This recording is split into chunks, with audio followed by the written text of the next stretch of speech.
What's good, YouTube? It's Almond with the sauce, and I'm back with another video. In this video right here, we're gonna be talking about implicit differentiation. I'm gonna talk about what it means, how to do it, and just working some examples. So get your pencil, get your paper, and let's get into it.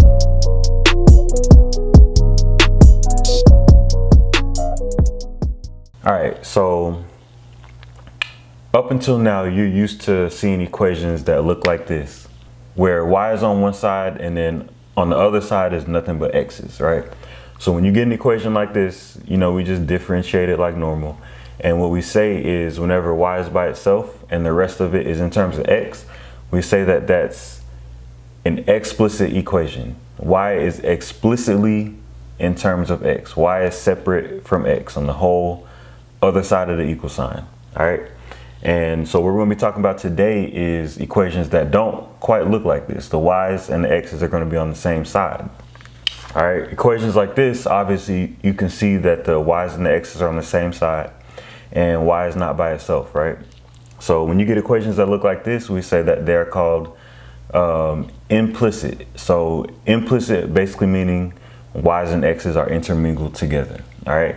Now, what you could do, or what you might do when you first look at it, is be like, all right, if I can get the y by itself and get everything x on the other side, then I can take the derivative of it.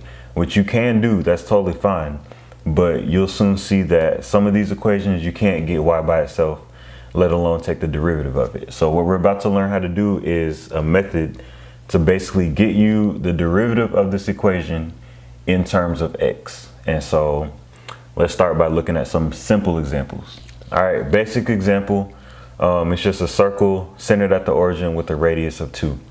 And so what we can do is we can figure out the derivative of this equation in terms of x. So basically what we're trying to figure out is what is dy dx. All right, now here's how we do it. So since we're taking the derivative of this equation with respect to x, anywhere we see an x, we just take the derivative like normal. So the derivative of x squared, we already know is just 2x, right? Now, when we take the derivative of y squared, obviously this is not an x, right? So what you have to understand and what you have to realize is that y is just a function in terms of x. That's why a lot of people, when they write y, they can replace it with f of x. Because again, y is just a function of x. And so whenever we do that, really we got to use the chain rule. Let me show you what I mean.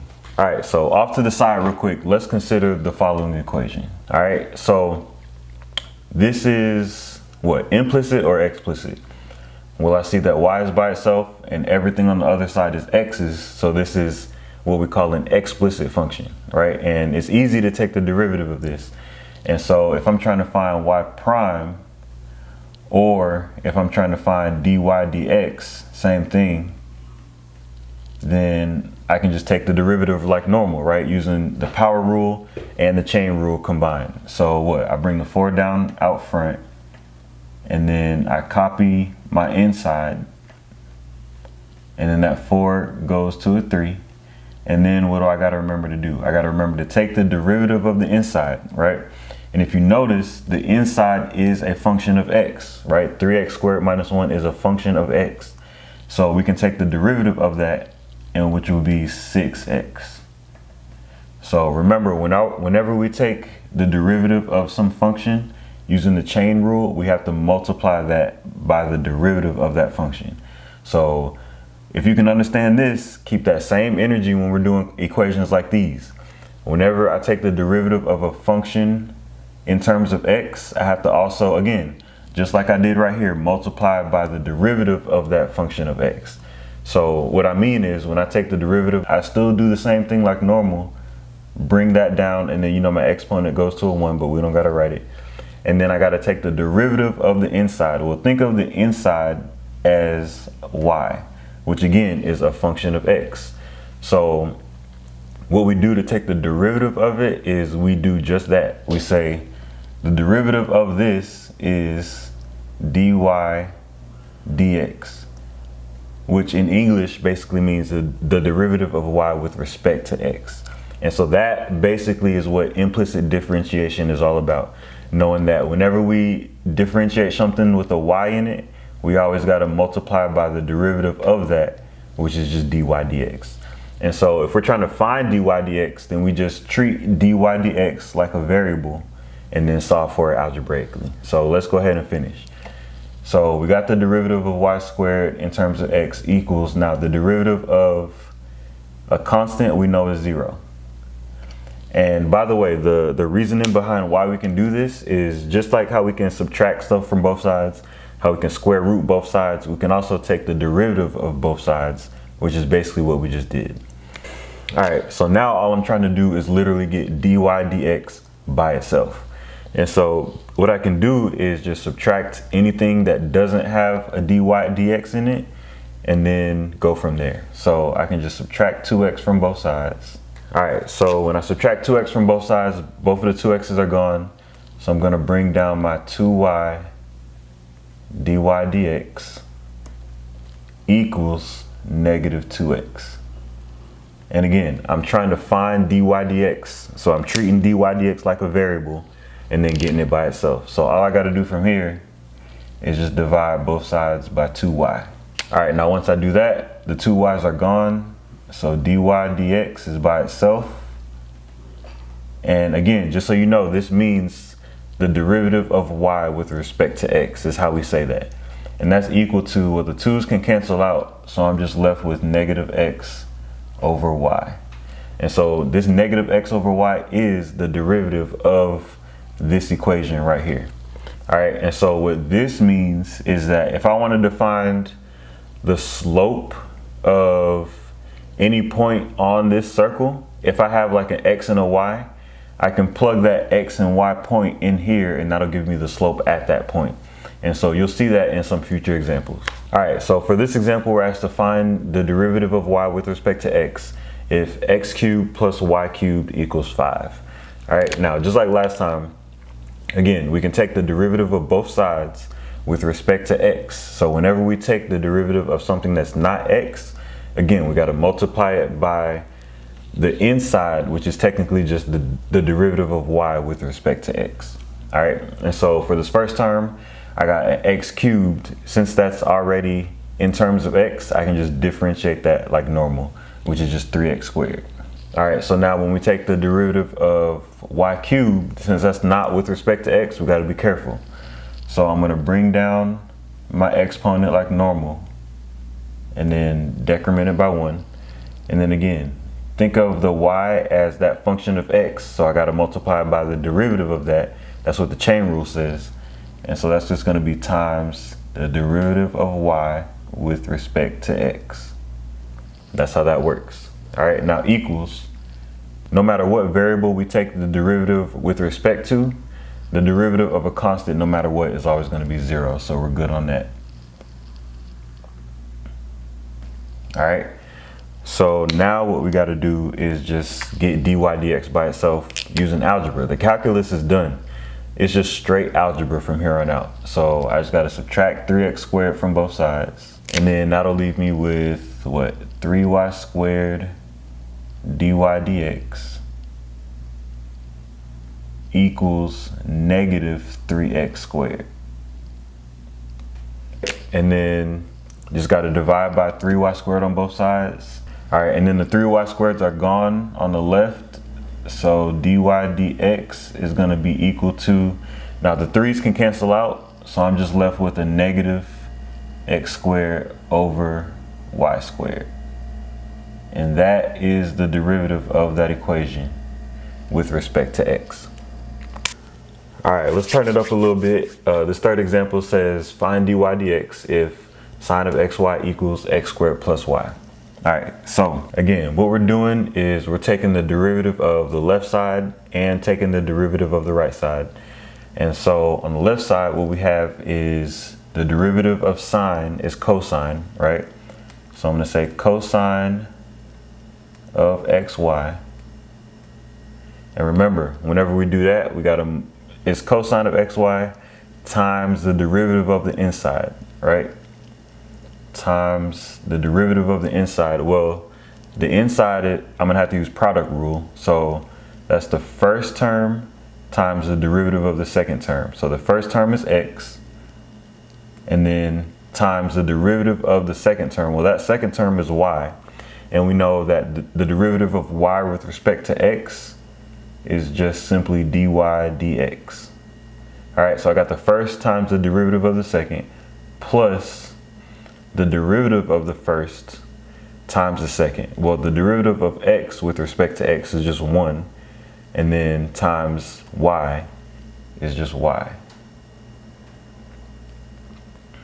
All right, now for the derivative of the right side, x squared, well, that's just something in terms of x. So I just take that derivative like normal, and then plus, since y is not in terms of x, it's going to be the derivative of y with respect to x, which is just, again, dy dx.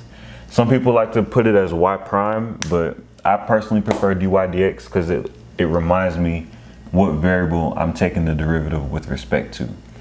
All right, and before I continue, I want to say one thing. Make sure you don't forget to multiply by dy dx whenever you're taking the derivative of something that's not in terms of x. Because if you forget the dy dx, then that leaves you with nothing to solve for. Because all of these problems, we're trying to find dy dx. So there has to be a dy dx somewhere in your equation. All right, so when I distribute that cosine of xy, I'm going to be left with cosine of xy times x dy dx. All right, now I'm going to add, when I distribute this cosine of xy times y, I'm going to get cosine of xy times y equals, and then I'm just going to carry this down, 2x plus dy dx. Now what I'm going to do is, I got to keep in mind, I'm just trying to get dy dx by itself. So any term that has a dy dx in it, I'm going to keep it on the left, and then any term that does not have a dy dx in it, I'm going to move it to the right. And I'm going to do 2 steps in one. Hopefully I don't confuse you, but since this term right here doesn't have a dy dx in it, I'm going to subtract it on both sides to move it to the right side. And then since I got this dy dx term on the right side, I'm going to subtract it from both sides to move it to the left side. Okay, so now let's see what I got. Those are gone. So now I got cosine of xy times x dy dx minus dy dx equals, now these two dy dx's are gone, so I'm just left with 2x minus cosine of xy times y. All right, so in a lot of these problems, you're gonna get down to where you can factor out a dy dx. So that's what I'm gonna do now. So I got a dy dx. I'm just gonna write the x first, so I don't really gotta have an xy next to an x. I'm just gonna switch these two. So minus 1, right? So just to check, if I distribute this dy dx back in, I should end up with my previous line, and I do. So now equals 2x minus, I'm gonna do the same thing. I'm gonna put the y in front just so it's not confusing. All right, so at this step, all I gotta do is divide both sides by this term right here, and then dy dx will be by itself, and then I'll be done. All right, so that leaves me with dy dx, again, which is the derivative of y with respect to x. Those are canceled out, so I'm left with, on top, I got a 2x minus y cosine of xy. And then on bottom, I got x times the cosine of xy minus 1. So again, this is the derivative of this equation in terms of x. All right, so let's move on to the next example. All right, so for this last example, it says find the equation of the line tangent to this curve at this point. All right, so let's think back about when we first started learning calculus. Usually when we're finding the derivative, that tells us the slope of the tangent line at a specific point. But just so you know, right here, we're not asked to find the slope. We're asked to find the equation of that whole line that's tangent to this curve at this specific point. So what we've got to do is we've got to take the derivative, right? And then plug in, we'll usually get something in terms of both x and y, plug those in. And again, we're trying to find the equation of a line. What two things do we need to find the equation of a line? You might think slope and y-intercept, which is true, but let's think about what we have here. If we find the derivative, we'll have the slope and we have a point. So if you remember back from algebra 1, our point slope form, which was just y minus y1 equals our slope times x minus x1. So our point is x1 comma y1. So let's first start by finding the derivative of this equation with respect to x. And again, the way I do that is I just look at my variable. Okay, this is in terms of x, so just do it like normal. The derivative of x squared is just 2x. So moving on, I got plus xy. Well, this is nothing but product rule, right? First times the derivative of the second. First times the derivative of the second plus the derivative of the first times the second. Well, the derivative of x is just 1 times y. I don't need to write my 1. Minus the derivative of y cubed with respect to x. So that's where we got to use our chain rule. So bring my 3 down out front. 3y squared. Now I got to multiply that by y, which is again a function of x. So the derivative of that function of x is dy dx. All right, again, that's the most important part, is knowing that when I take the derivative of something that's not x, again, I got to multiply it by its derivative, which in this case is dy dx. Derivative of a constant is just 0. All right, so I'm trying to get dy dx by itself. Again, anything that's not a dy dx, I'm going to move it to the right side. So that's this term right here and then this y right here. Everything else has a dy dx attached to it, so I'm going to just leave it on the left side. So what I'm going to do is I'm going to subtract the 2x from both sides, and I'm going to subtract the y from both sides. So that'll leave me with what? X dy dx minus 3y squared dy dx. And again, like I was saying, you're usually going to get it to a point where there's 2 dy dx's and you can just factor out a dy dx. Equals 0 minus 2x minus y. That's just going to be negative 2x minus y. All right, so we got to factor out our dy dx, and then we're that much closer to being done. So dy dx. Now when I factor that out, I'm going to get an x minus 3y squared. And just to check, if I were to distribute that back in, I would get this, so I'm good. Equals negative 2x minus y. So all I got to do is divide both sides by x minus 3y squared. Hopefully you can kind of envision it in your head by now, so I'm just going to write it out. Dy dx is going to be equal to this divided by this. So it's going to be negative 2x minus y over x minus 3y squared. All right, so this gives me the slope of my tangent line at any point. Well, I know I'm trying to find it at this point 3, 2. So I'm gonna plug in this x and plug in this y, and that's gonna give me the actual slope. So let's do that next. Dy dx is gonna be equal to negative 2. So what I'm doing is I'm replacing my x with 3 and I'm replacing my y's with 2. So negative 2 times 3 minus y, which is 2, over x minus 3y squared. Well, what is y? 2 squared. All right, so that's just gonna be -6 minus 2 is -8 over 3 minus, okay, well, what's 3 times 2 squared is 4. So 3 times 4 is 12. 3 minus 12, -9. And so that just simplifies to 8 over 9. So I want to be clear, this is my slope at the point 3, 2. All right, so we're almost done. I know my slope and I know a point. So I can just use point slope form to get the equation of the line. So my equation of the line should look like y minus y1. Well, what is our y1? It's 2 equals our slope, which was 8 over 9, times x minus x1. Well, in this case, our x1 was 3.